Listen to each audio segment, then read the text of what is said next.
Voilà, bonjour et bienvenue sur ma chaîne. Donc dans cette vidéo, on va voir différentes méthodes d'attribution des adresses IP sur votre système Windows. On va commencer par voir les adresses IP qui peuvent être attribuées avec un serveur DHCP. Les adresses, qu'est-ce que c'est que les adresses dites APIPA? La configuration d'IP fixe et on va voir pour finir les adresses IP alternatives. A tout de suite.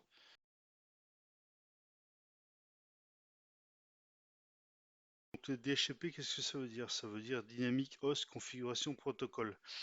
C'est un protocole qui va vous permettre à votre PC d'obtenir automatiquement une adresse IP. Par exemple, chez vous, votre box contient un service DHCP qui va vous permettre d'obtenir automatiquement votre adresse IP. Ou vos adresses IP si vous avez plusieurs périphériques comme un PC, une imprimante, un téléphone portable, toutes les périphériques qui nécessitent une IP. En gros, pour avoir une adresse IP dans ce cas-là, vous n'avez rien à faire. Donc ensuite, votre PC, donc une fois que vous avez obtenu l'adresse, il est prêt à aller sur le net et communiquer avec les autres périphériques. Si vous en avez plusieurs, par exemple, plusieurs PC par exemple.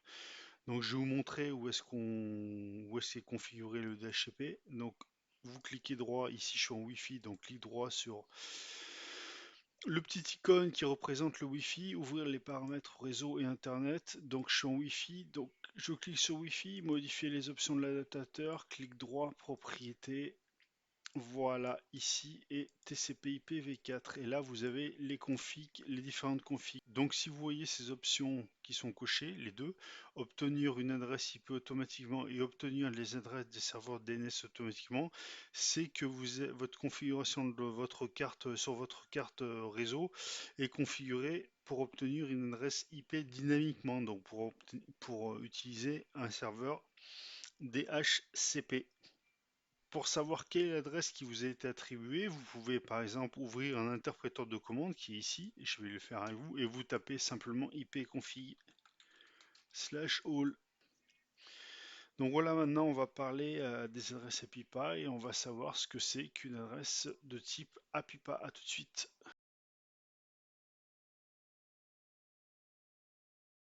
Donc comme j'ai dit tout à l'heure, on va parler des adresses APIPA, donc API-PA, hein.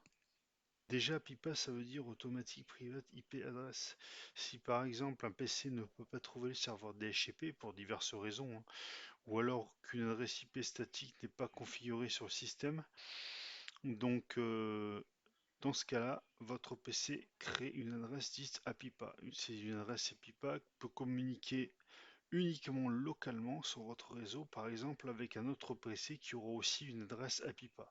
D'accord? Une adresse EPIPA est aussi une adresse qui est appelée link local. Les adresses EPIPA ont une plage dans laquelle elles opèrent. Donc la plage d'adresse APIPA, donc 169.254.0.0 jusqu'à 169.254.255 deux fois. Pour voir ce type d'adresse qui a été attribué automatiquement à votre PC en cas de non-réponse, par exemple du serveur DHCP, vous pouvez voir cette adresse en ouvrant une commande MS-DOS et en tapant tout simplement ipconfig all, comme tout à l'heure, hein. Ipconfig all, vous tapez, vous validez et vous voyez si vous avez une adresse qui commence par 169. Donc vous pouvez vous dire que c'est une adresse de type APIPA. Donc ce qu'il faut savoir aussi par rapport aux adresses APIPA, c'est que l'avantage avec ce type d'adresse, c'est que au moins vous pouvez communiquer sur le réseau même si vous n'avez plus de serveur DHCP. Donc ça c'est un des avantages. Par contre aussi les adresses APIPA ne sont pas routables. Donc c'est-à-dire que oui vous pouvez communiquer entre vos PC sur le réseau, il n'y a pas de souci localement, mais vous ne pouvez pas aller sur Internet. Voilà. Maintenant on va parler des adresses IP alternatives. A tout de suite.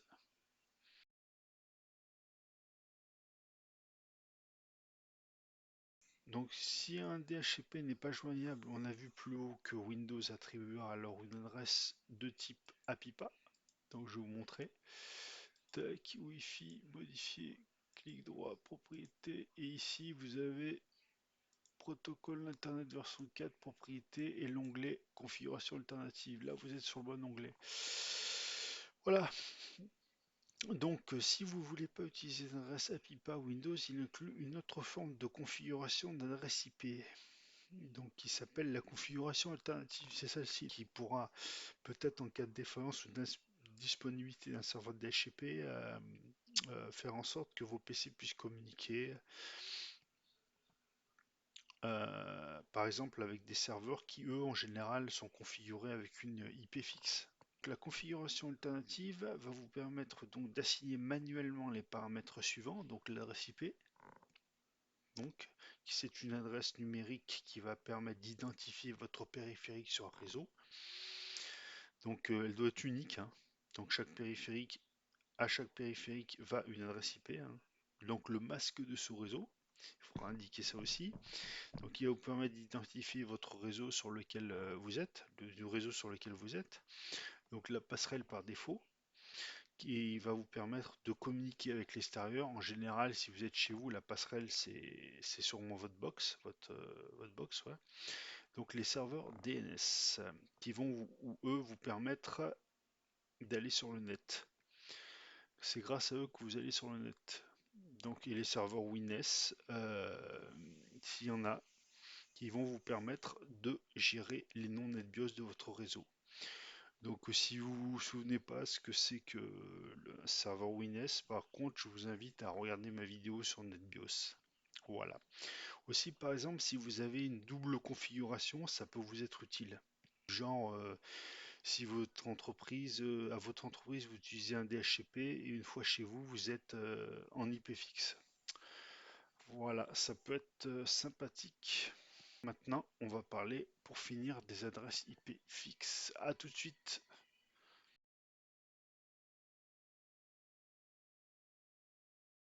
Déjà, je vais vous montrer où est-ce que vous pouvez configurer une adresse IP fixe. Donc, clic droit, pareil, ouvrir les paramètres réseau et Internet, Wi-Fi, parce que moi, je fais la démo avec une connexion Wi-Fi, modifier les options de l'adaptateur, propriété sur l'adaptateur en question, protocole Internet version 4, propriété, et c'est ici que vous mettez votre configuration fixe. Tac, vous mettez ça ici. Alors, on peut voir aussi ne pas utiliser de serveur DHCP. On va plutôt le préférer une configuration fixe et c'est à vous de voir, hein, suivant le contexte de votre entreprise ou de chez vous. Donc il faut savoir que vous avez besoin de certains paramètres pour pouvoir configurer une adresse IP fixe, contrairement à un DHCP où tout se fait tout seul, hein. Pour pouvoir configurer une adresse IP fixe sur votre ordinateur, il faudra donc l'adresse IP. Ici, vous mettez une adresse IP que l'adresse IP que je veux mettre suivant ma plage choisie, que j'ai choisi. Attention, sur chaque périphérique, cette adresse IP doit être différente, donc unique, sinon on rentre en conflit. Donc là, vous avez à rentrer le masque de sous-réseau qui permet lui d'identifier quelle partie du sous-réseau votre périphérique fait partie. Donc là, vous avez la passerelle par défaut, c'est un périphérique qui a une adresse IP et donc qui va vous permettre de communiquer avec les serveurs de votre réseau. Et ici, par exemple, ça peut être votre box chez vous, hein. Donc les serveurs DNS primaires et secondaires qui vont vous permettre d'aller sur Internet. Et par exemple, quand vous ouvrez votre navigateur et que vous tapez, on va dire, youtube.com, c'est grâce à eux que vous pouvez contacter le site en question. Donc voilà. Donc ce qu'il faut savoir, et puis vous avez aussi, quand vous cliquez sur avancer, si vous avez des serveurs WinS, donc voilà, il faudra les rentrer ici. Bon. Une adresse aussi importante à connaître est l'adresse de loopback. C'est tous les périphériques sur mon réseau ont des adresses de ce type. Donc à chaque carte réseau, obligatoirement, vous avez une adresse loopback. Donc on utilise souvent cette adresse de type loopback pour faire des tests de sa carte réseau. Par exemple, on ping cette carte, regardez, je vais vous montrer, vous faites ping 127.0.0.1, ça c'est l'adresse loopback, c'est 127.0.0.1, et là, Elle reboucle sur elle-même en fait la carte. Elle teste, on va dire. On va dire ça comme ça. Donc on utilise souvent cette adresse pour faire des tests de ces cartes réseau. Par exemple, on ping cette adresse, comme je viens de le faire, tout simplement pour vérifier si la couche réseau de ma carte n'est pas endommagée. C'est une des utilisations des adresses loopback. Voilà. En conclusion, dans une entreprise, c'est à l'administrateur réseau de bien choisir le type de configuration d'IP qu'il veut utiliser pour ses périphériques. Quand vous êtes chez vous, si vous voulez pas vous prendre la tête, le plus simple est de laisser par défaut la configuration. En général, c'est du DHCP. Voilà. Ben écoutez, je vous remercie de m'avoir suivi et je vous dis à bientôt pour une prochaine vidéo.